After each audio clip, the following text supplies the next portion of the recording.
So yun guys, ituturo sa atin ng kapatid ko kung paano magtimpla ng kape. Anong klaseng kape tol? Basic kape latte lang. Una kuha ka ng grain beans. Grain beans. Ano na to?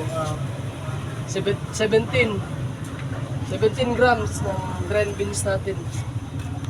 Gagawa lang naman tayo ng basics kape latte. Basic kape latte. Una-una kailangan nakatansya yung kape mo, nakatansya sa may full filter mo para hindi ka na mahirapan mag-tumbling. Tapos next yung line, tumbling tayo.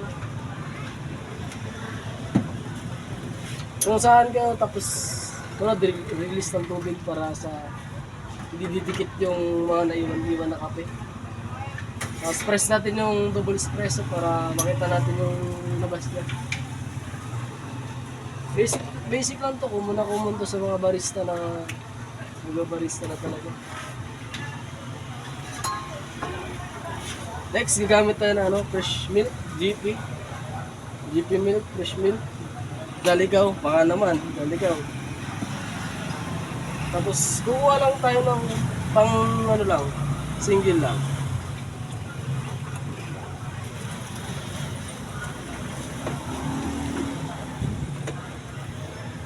Tapos, Magkano yung machine na yan tol? Magkano ang price niya? Estimated dito nasa 150,000 yung price ng new na Visera. Oo.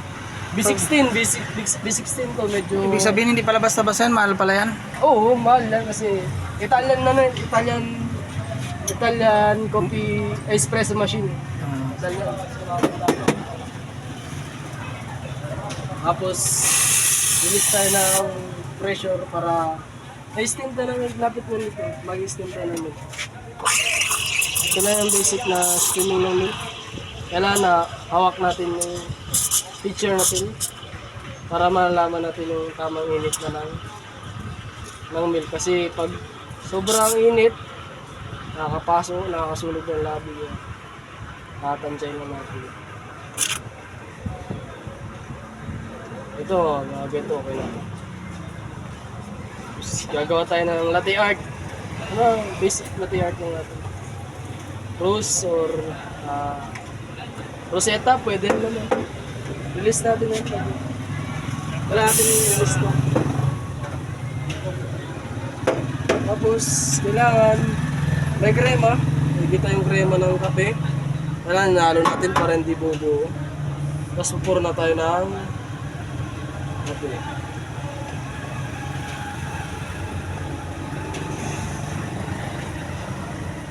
Basic lang po ito. Ito na po yung ating kape. Uy, anong design yan? Rosetta. Rosetta. Ang galing ano. Wala po siya yung basic na... Kaya mo yung mga eroplano. Mahirap yun. Ano siya guys, yung kalalabasan niya. Okay na.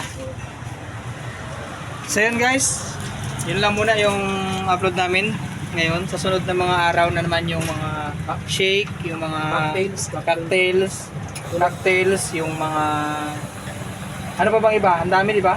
Oo, marami pa ito. Ano mga ano ba? Mga juices. So, gagawa tayo ng mga basic juices natin. So yan. So guys, ito yung labas ng kanyang ikot lang ako.